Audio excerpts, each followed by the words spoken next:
Welcome, everybody. We are live. Hello. Welcome to Hello. Visibility with Video, where each week we uncover the secrets of the universe when it comes to video marketing. We're going to dig through the algorithms each week to find out what's working now to get your content seen by the right people in the right way at the right time. Of course, getting you the right results. So, quick intro, I'm Marie Wattier, visibility strategist and marketing expert. And I'm joined tonight by Jenny Wattier, who's our podcast marketing expert, and Josh, who's our YouTube marketing expert. And each week, what we do is one of us chooses a topic or a latest trend. And without sharing more than just a title ahead of time with the others, we get to present that content and see everybody's reactions live. So get ready to have a little bit of fun. Because tonight we're going to dive into emotional branding. So, guys, what's your first thought when you hear the term emotional branding? This is one of the things, like a lot of the times when it comes to topics being picked, if you give me the title, I can know exactly what we're talking about. This has so many different aspects that I'm not sure exactly what we'll be focusing on, but generally what I think of is kind of designing the way that you do your branding through your colors, through your imagery, through the words that you're using, to kind of try and make sure that you're getting across the right feeling that you want people to feel when they see your content. So like, for instance, with us and our YouTube channel, we like to have kind of a calm, relaxing atmosphere while also teaching in our YouTube videos. So we always make sure our wording is kind of calm like that, and our music fits that theme, that kind of thing. Yeah, actually, that's some really good points, Josh. Let me ask another question. When you think about shopping for a product or a solution to something you're struggling with, or even what's for dinner, what do you think affects people's decision-making process? What do you think they go through? What do you think is important to them in that process? Just throw out some quick ideas. Well, it kind of depends on what the specific thing is, but yeah, there's a lot of things like it usually comes down to things that are kind of below the surface, like what things they're wanting or needing right now. Like, I'm hungry right now, so let me go buy this extra thing, or I'm craving something sweet, so I'll get something sweet, kind of a thing. Yeah. So when it comes down to, like, there's two restaurants that serve the same food, why are they going to choose one and not the other? Probably because of the feeling.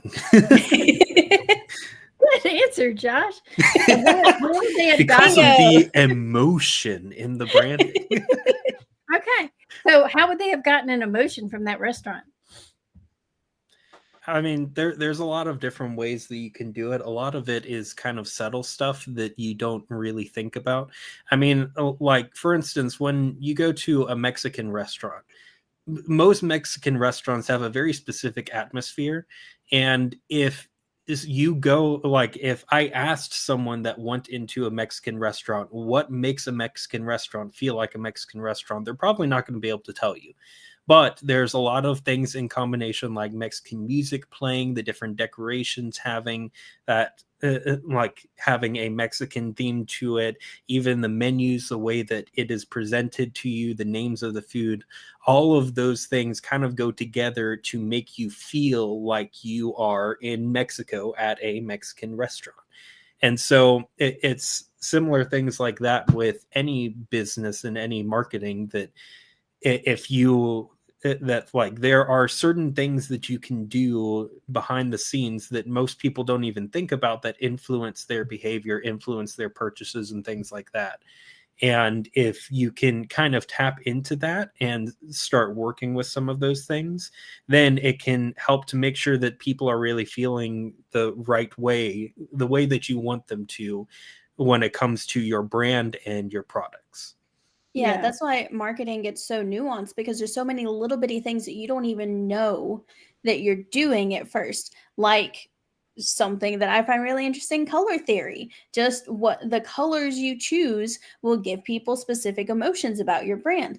The wording that you use. You could swap one word for another word and somebody could feel entirely different about what you just said. So there's all those little bitty things inside of marketing that really go together to give off the feel of your brand. Yeah. All right. What you guys are saying is just spot on. And it's so cool because you could tell that we really geek out over all these nuances, over all these ideas, over all the ways that, believe it or not, you can really get a bigger impact with the content you're creating. Even when you're planning it out, even in what you're wearing, even in what your background is, and even in the emotions on your face. So it really does come down to your branding, to the connection that you're creating with the people who are consuming your content. And it really does come down to a feeling a lot of the time. You know, does your audience really align with your message? Do they really feel like you're hearing them, like you know where they are? And do they really feel like they belong there? Those are all, feelings, emotions that you evoke, that you have kind of led them through, and they've grown with you through on their customer journey to where they are now. So that's kind of what we're going to look at tonight. It's emotional branding.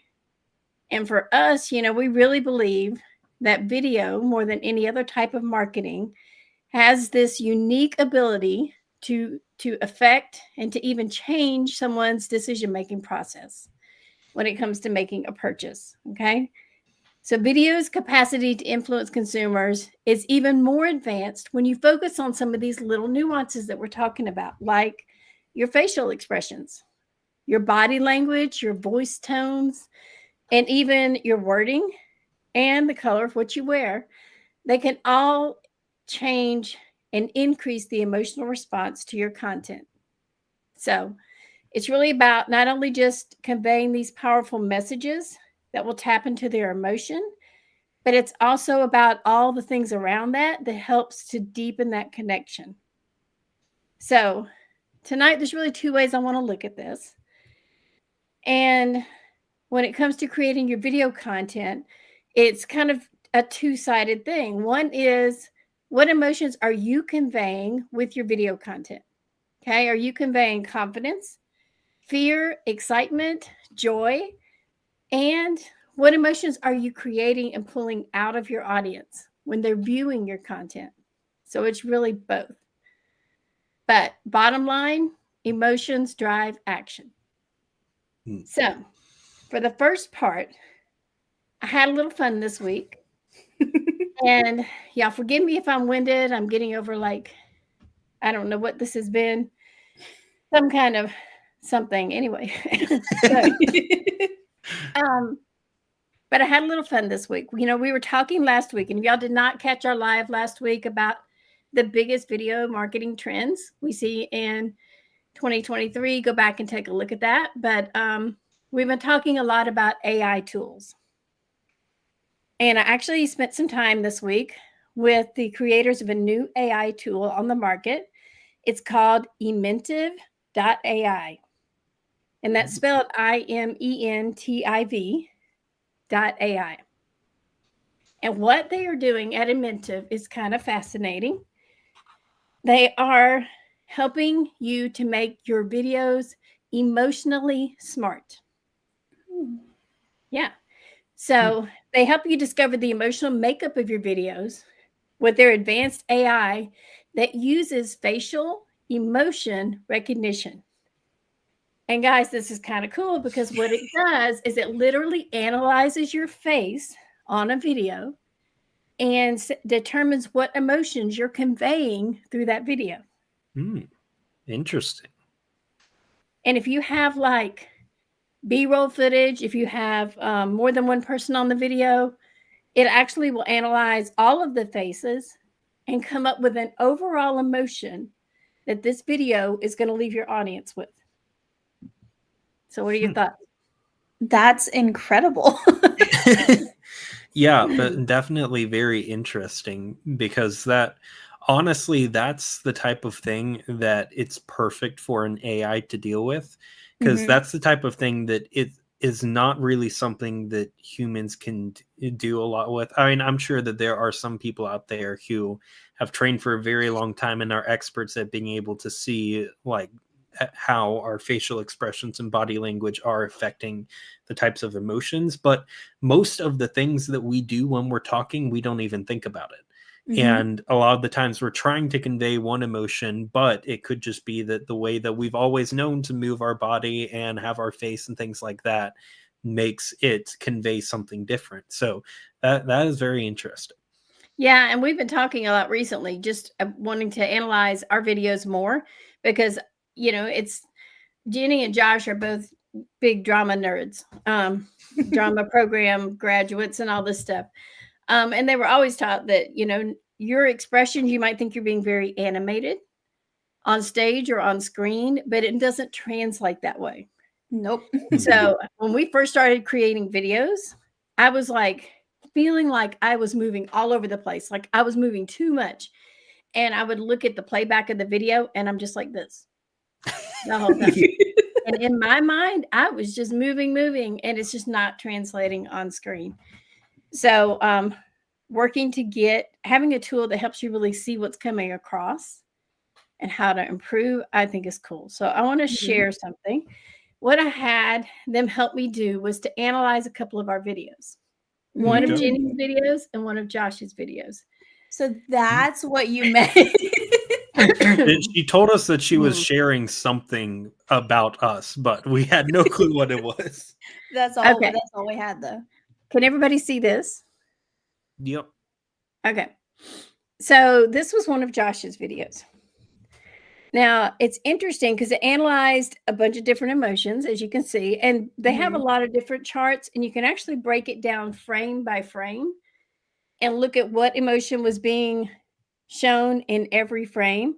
And you can even watch the video playing live, and it's literally changing as the face changes. It's like, now it's sad, now you're angry, now you're happy, it's like constantly changing, which is really cool. But this was the overall graph of Josh's video. And can you tell what is the overall? Looks like neutral, but with happy right behind it. Yeah. So you were mostly neutral. So what do you think about that? So you're mostly neutral. That means you're not really showing any strong emotion. You're just steady. Which honestly doesn't surprise me. Yeah. I mean, one thing that I have always been told when it comes to my type of speaking style or teaching style is that I bring a very calm presence to things. So even when people are really stressed out about a situation, whenever I'm explaining it, it just naturally comes out in a way that's very just, okay, here's the facts. Here's how things are. There's hope. Here's what we need to do. Yeah. Let's go. So it doesn't surprise me at all that it's mostly neutral. And then the happy part is probably me trying to be a little extra happy because I'm on camera. But yeah, that doesn't surprise me at all. Yeah. And it doesn't me either, because people actually feel really safe with you. They feel like you are very sure in what you're presenting, what you're sharing, and therefore they can trust it. So to me, that steadiness actually can create some trust. So let's look at Jenny's.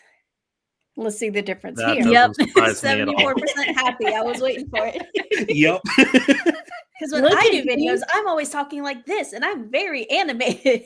Look at her bubbly personality all over the place. Yeah. So I think it's cool. And both of y'all had a little bit of fear show up, but not much. But yeah, to me, this is just fascinating. What can be learned from this? And it really is about what you're showing on screen. So just wanted to show you. It's a little bit of a fun AI tool you can get into. Again, it's ementive.ai. Check it out. They're new, but I think this is going to really have a big impact on what's coming. So yeah, really cool. Okay. And it is also good then not even for you to go in and be like, okay, I need to change this about the way I present content, but for you to just be aware of, oh, this is the way I present content. Exactly. Like Josh said, his was very neutral, but that's just how he is. He is steady. He is like comes across as being very confident in what he's saying. And a lot of times people straight up have told us before that they feel really like confident in listening to him because he seems so confident in what it is he's saying. And then me, I get, again, I'm really bubbly, I'm really high energy typically when I'm recording, because I just have a lot of fun with it. And there's some people that are going to respond better to the way that Josh does content, and there's some people that are going to respond better to the way that I do content. So it's not necessarily that you have to change your content to fit any specific thing, but it is really good to be aware of how you come across on camera. Yeah, and I mean, depending on what you're, go ahead.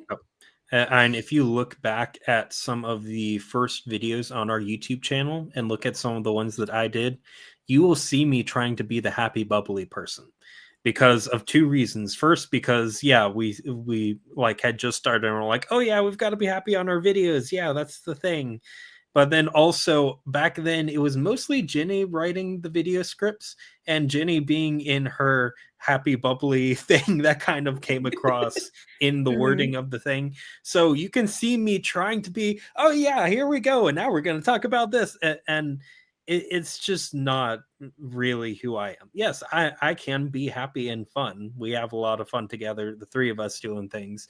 But when it comes to like my way of teaching and talking, happy is not usually the emotion that I bring across. So just like with what Jenny's saying, you don't need to try and necessarily change what you're doing unless you're noticing that 50% of the emotion you're conveying is sad and depressed, and that's not the mood that you're going for in your videos. Or you're coming across as just really angry all the time. Yeah.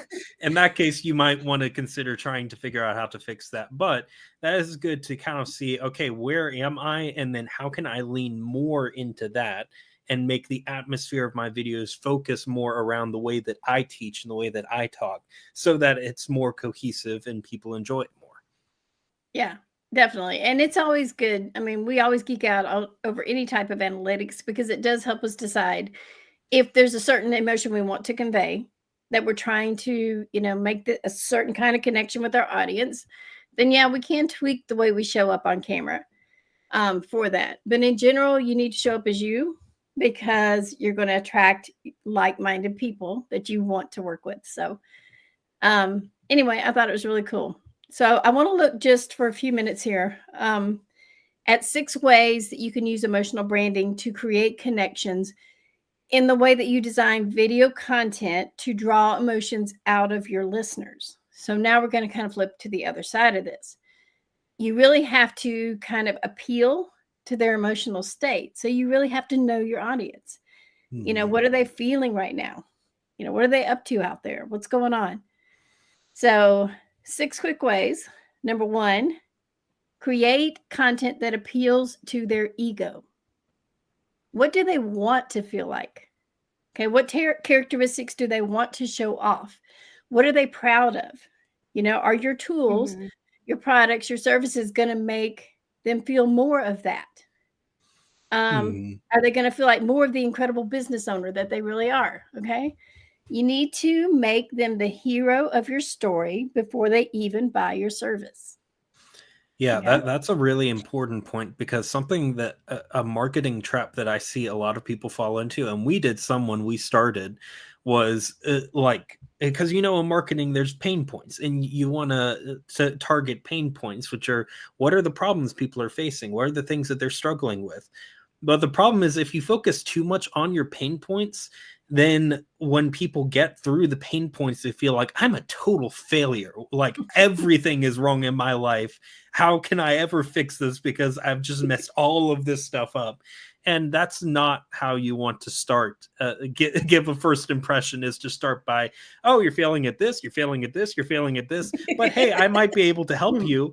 That's not exactly what you want. So you have to kind of temper that. Yeah, you want to include pain points, but not in a way that just goes off as, yeah, you're failing. Yeah. Have you ever purchased something because it made you feel more accomplished or more successful or more in control? I mean, I have. Yeah. Like when you buy that really shiny new year-long planner that you're going to use. I was about to say, I literally have right here. I've got mine. It's in a box, Jenny, and I haven't started writing in it yet. And it's only March. We're good. But it made me feel really in control of my year having that planner, right? And they even told me how in control I was going to be if I bought it. So I was going to be like super mom and super entrepreneur. So, but that's what we mean. Go ahead and speak to them like they're the hero, like, you know, and it's going to really make them feel like you get them, you understand them. You really understand what they're going through. Have you ever started to look at somebody's content, and when you first start scrolling through content, you're already looking for a reason to stop looking at their content? Yes. Raise your hand if you've done that. Yes. Isn't that what people do on YouTube?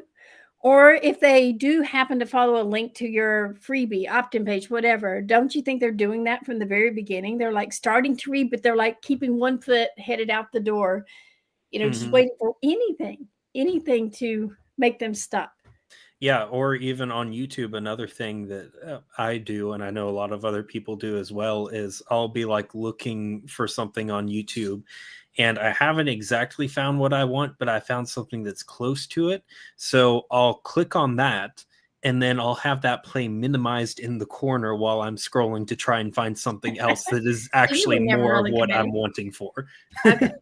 Well, kind of to play to Josh's point earlier, when somebody's in a bad mood, they're going to be more likely to see the negatives of something, as well as to delay making that purchase decision altogether. So happy people are going to be in a better mindset to make decisions, right? Mm-hmm. So, and they're going to be in a better mindset to be looking at the positives of your product instead of trying to find a reason not to like it and to leave. So speaking to them in a positive way is great. All right, number 2, create content that appeals to your consumers' desires. I mean, we all know that people need our products and services, right? Why would we be doing what we're doing if we didn't? But do they want them? What's the difference there?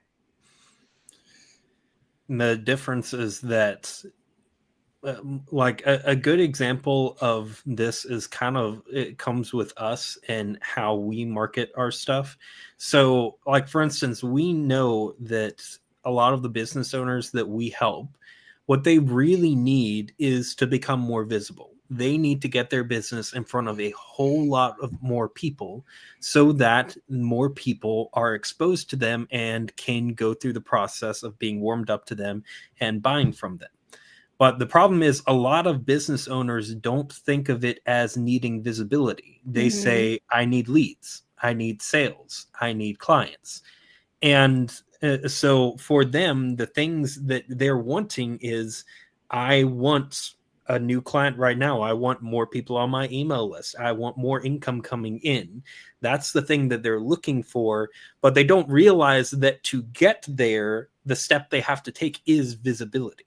So that's what one of the things that we do in our marketing is we try and bridge that gap of saying, like, we have marketing that's just specifically talking about what they are wanting.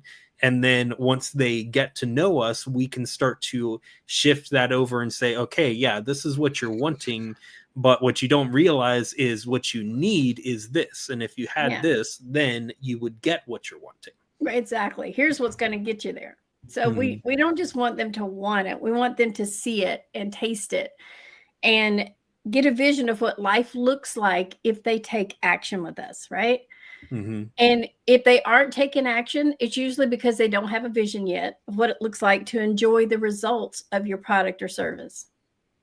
So what they really want is that result.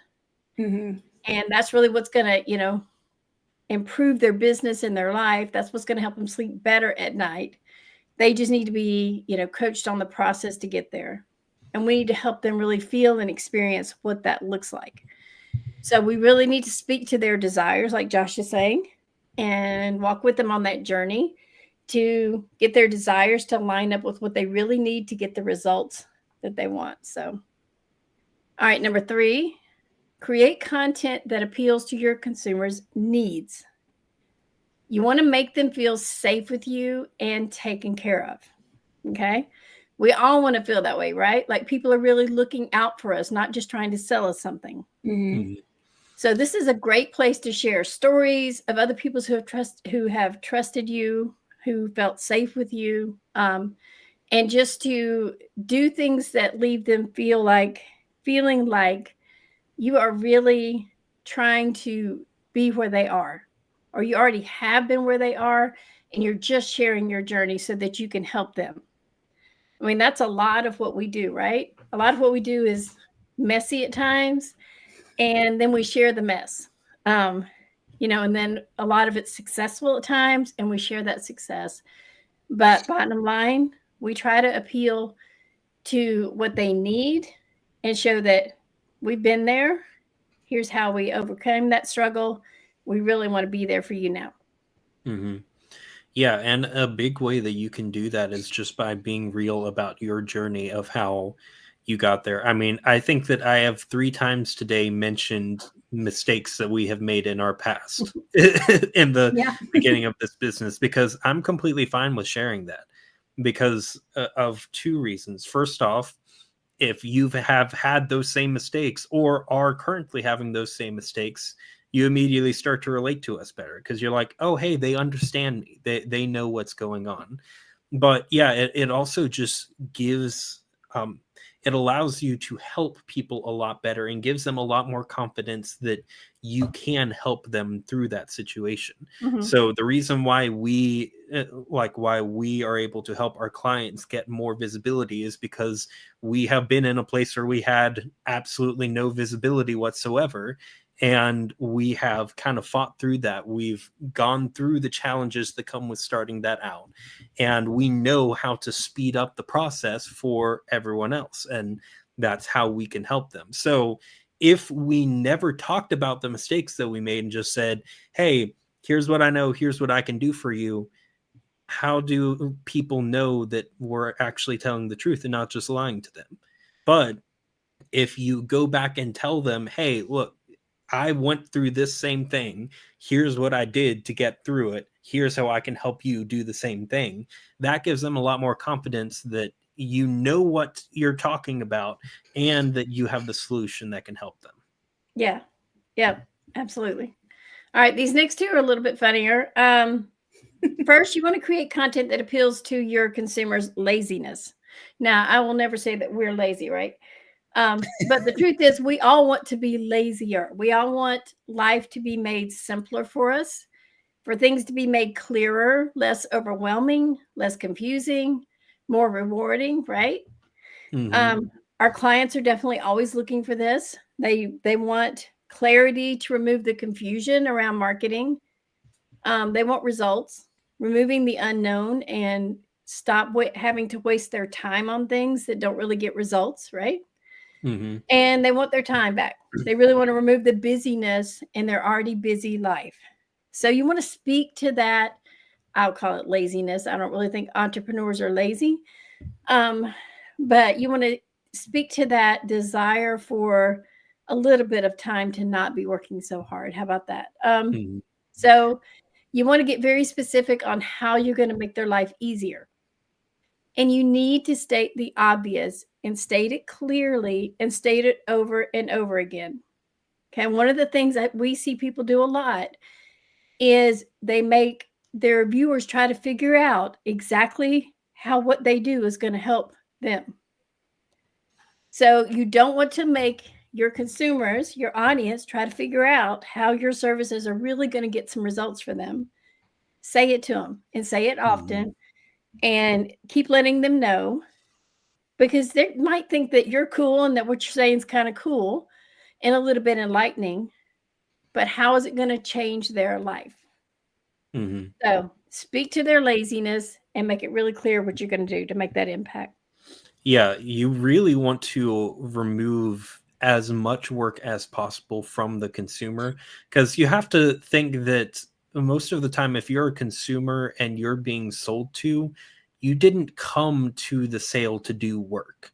You are doing something else. Or sometimes you are searching for the solution, but if you are, you're trying to find the quickest and easiest way to get that solution and get it done right.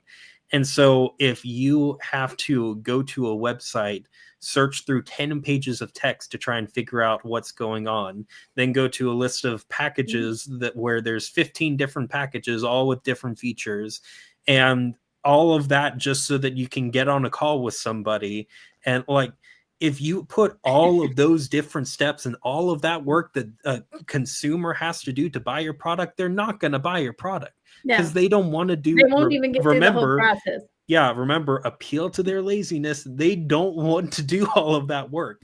But if you can do all of the work for them, do all of the thinking for them, explain everything in a way where they can easily understand, okay, here's the problem that I have, here's the solution you have, here's how I would be if I accepted that solution, here's how I get that solution, here's the next steps. If you can explain all of that to them in your marketing, then that leaves zero work for them to do other than to decide, is this the right thing for me?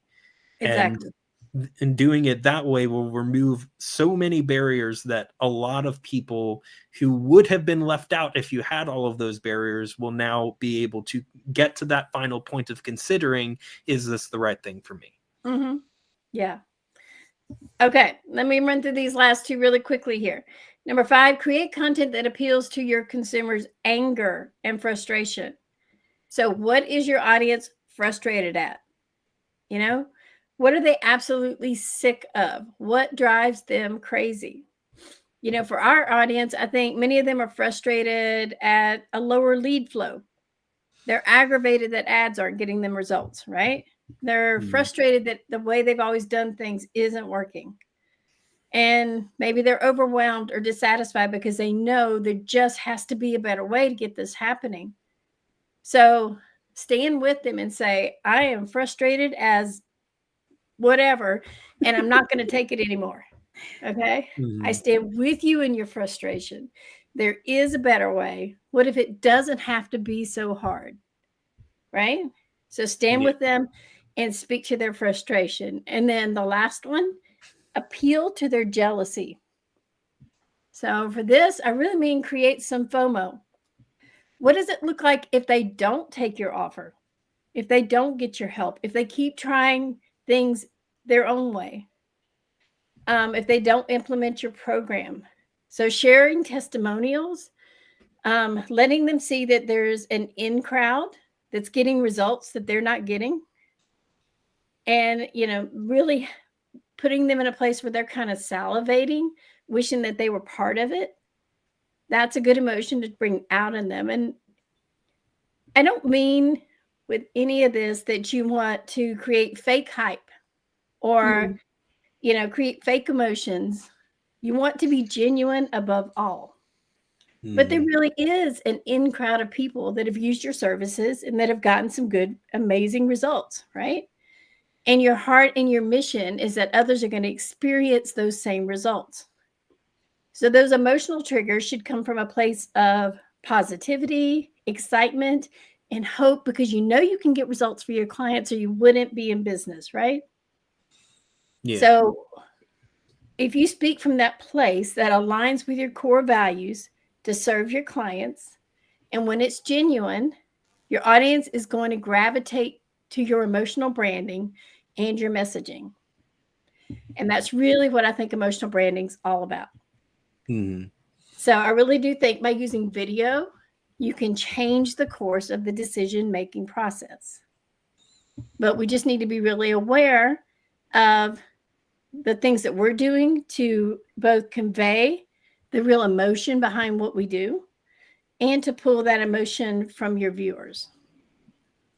So that's really what I want to talk about tonight. Y'all have any final thoughts around emotional branding? Yeah, I'll just say the final thing that kind of goes with all of this is to do any of this, you really just have to understand your viewer really well. You have to understand who are the people that you're wanting to market to. Because if you don't understand that, then how are you going to be able to tailor the emotions of your videos to fit them? How are you going to be able to meet them where they are with their needs?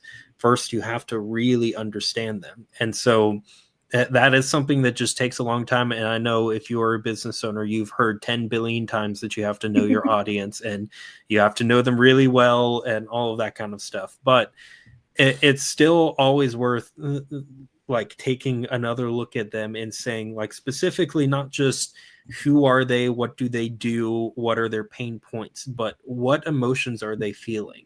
What things could I do to help them with that? And how can I word this, or how can I create this content in a way that will really resonate with where they are and what they're looking for when they come to my video? And that kind of stuff is what's really going to make your content perform a lot better and start making your marketing more effective.